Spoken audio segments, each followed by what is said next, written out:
Good evening and welcome to yet another fresh edition of the English program. I'm your host, Sheeba Rakesh. Friends, think about the soil beneath your feet and think about the plants rustling and rooted therein around you. It looks like a common everyday sight, doesn't it? But what if I told you this soil and these plants are all specimens of some very, very bustling metropolis?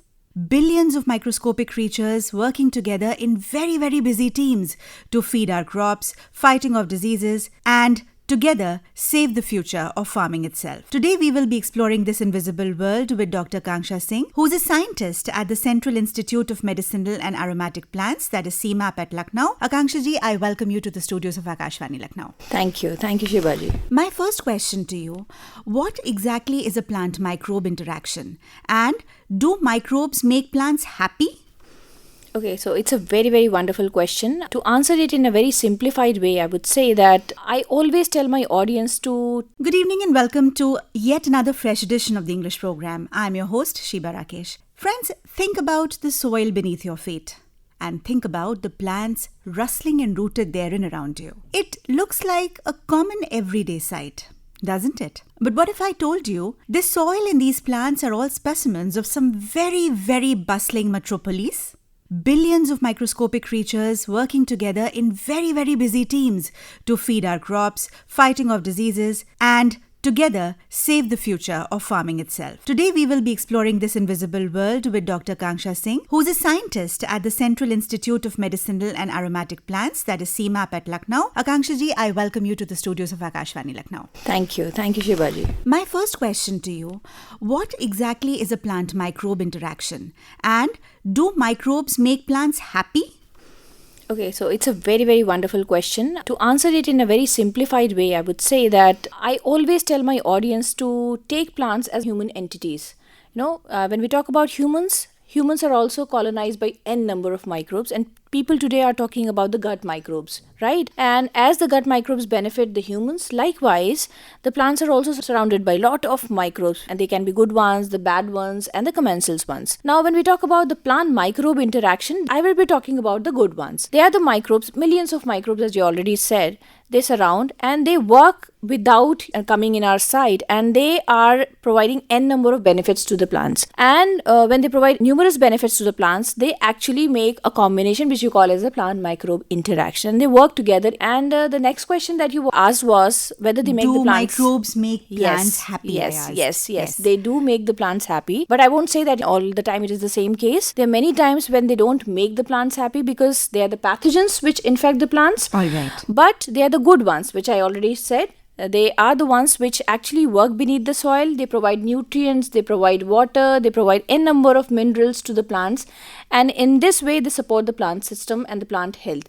And that is how they make the plants happy. All right. So then when you talk about the health system and the microbes supporting that health system, we could easily say that they modulate a plant's immune system? Yes, that's a very good question again. They do make the immune system strengthen of the plants. And again, I'll give you an example of the humans. Like in case of humans, we take vaccines, and we take vaccines because we want to ward off the pathogens that are coming and attacking us. Similarly, in case of plants, now the plants don't have the RBCs or the WBCs which we humans have, but they have this, innate immune system which is there in the plant. Now, what these microbes do actually, they sit in the corner and they just keep telling the plant that just stay alert, stay active. And this is how they you keep the plant always in an active state. So whenever there is an attack, say if a pathogen is coming and attacking the plant, or maybe if a pest is attacking the plant, it starts its chemical defense machinery and the kind of signals it has to release, and it wards off all those pests and pathogens. So this is how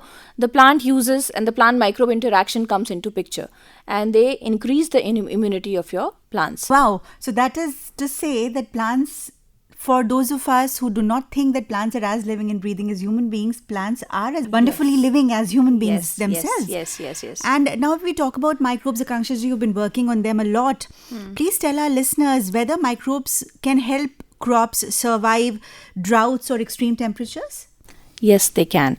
Now, I would like to understand this concept in a way where we can relate. Say if I ask a person to stand under the scorching sun, what will it do? It will, ask for water. Maybe it will cry for help. The same case goes with the plants also. So whenever they are in a stress condition of drought or stress, what they do is they release some kind of chemicals through their roots. Okay. Now these chemicals are perceived by the microbes that are living inside the soil. The good ones will come into picture. They will come and support the plant. What they do is they release some kind of, they initiate some kind of biochemical machinery inside the plant system, because of which some antioxidant molecules, proteins, and all those things are synthesized in the plant system. Now this helps in coping up with the stress. The second part that they do is these microbes, they create a kind of a film around the roots, and they make a clump of these soils. So what the soil helps is now they retain much more of water now.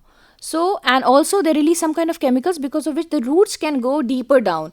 When it is not normally growing, if it is growing for like 5 centimeter or maybe 10 centimeter, when a particular microbe comes into picture, it goes probably to 15 centimeter. And now the water which was not available earlier, it can go down and pick those water for its survival.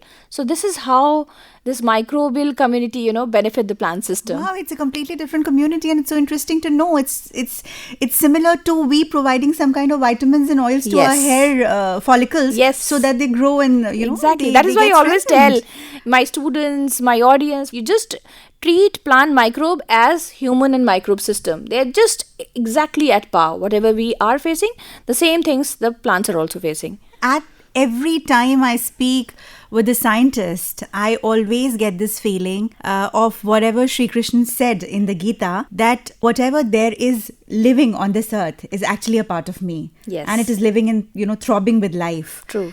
So it's such a beautiful feeling to know that.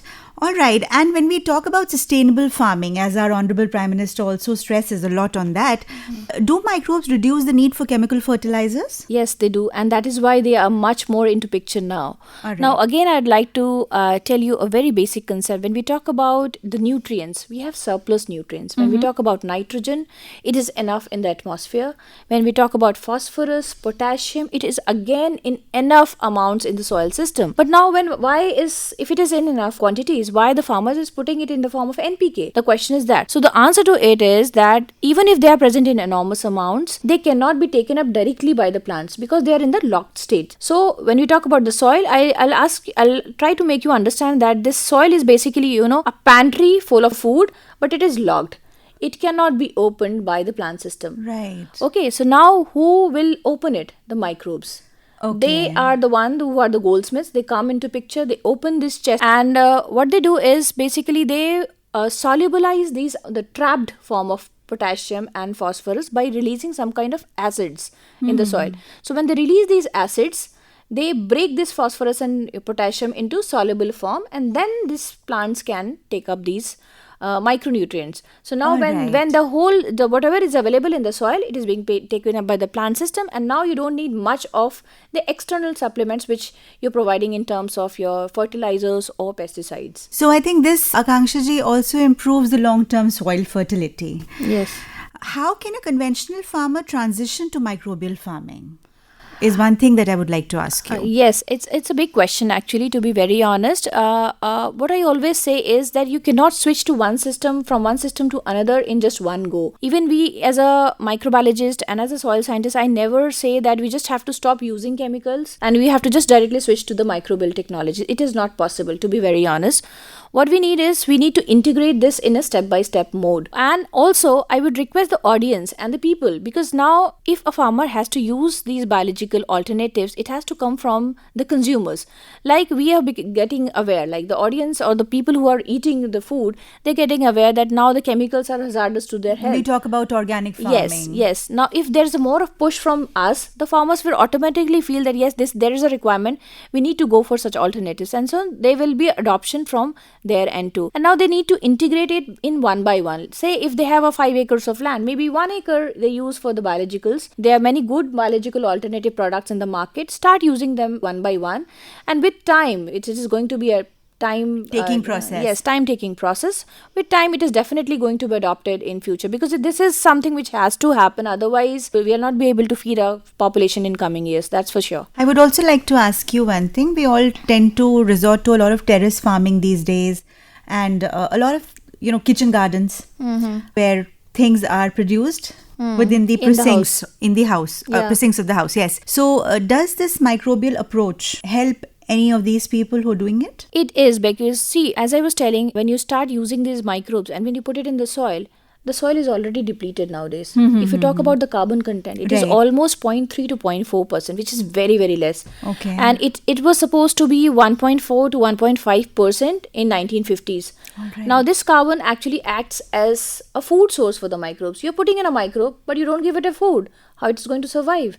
So, when you talk about this composting and all those things, these are actually a food for the microbes. So when you provide these, additional organic food, organic supplements to the soil, they actually enhance the populations of such beneficial microbes. So they are an integral part. Will microbial agriculture make the groceries cheaper and healthier? Well, how is my kitchen going to be affected?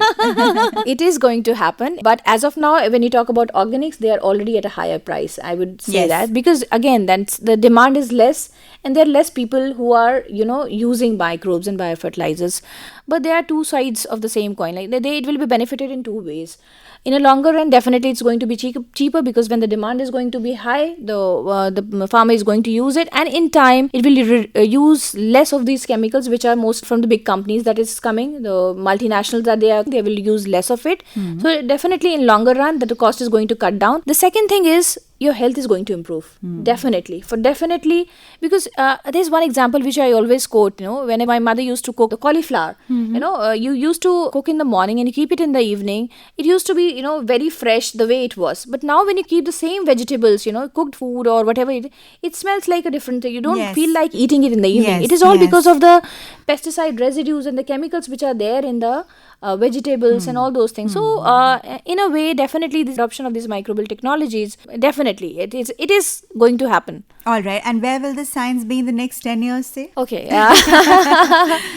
As a microbiologist, I see a huge scope in this area. Now, agriculture is not going to be one-stop solution. It is going to be a very, very kind of a precision medicine. When now people are talking about a precise medicine for the cure of humans, likewise, this is going to be the same case for agriculture also. If a plant is getting infected by a particular pest and pathogen, there will be customized microbial formulation that will be specifically designed to cure that particular pest and pathogen. It is not that you just put in one thing and you want that everything should be cured in one go.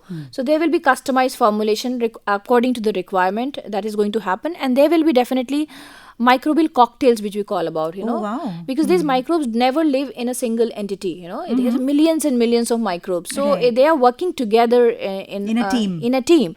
So these kind of microbial cocktail and formulations are definitely going to come in the future, which are going to help the human and mankind in coming years. Right. So listeners, we talked about the microbial cocktails and we talked about the corporate culture in the microbial environment. With us right now is microbiologist Dr. Akansha Singh, who's answering my queries about microbiology, microbes, and a lot of healthy things that are supposed to be coming into your kitchen in due time with the help of the science. It is indeed fascinating to think how the smallest organisms can impact some of our biggest agricultural challenges. Thank you, Dr. Akansha Singh, for sharing your time and breaking down the science for us today. Thank you so much. And that is all for today's episode of the English program. Tune in next week for another guest and another conversation. Till then, keep listening and keep growing. Namaskar.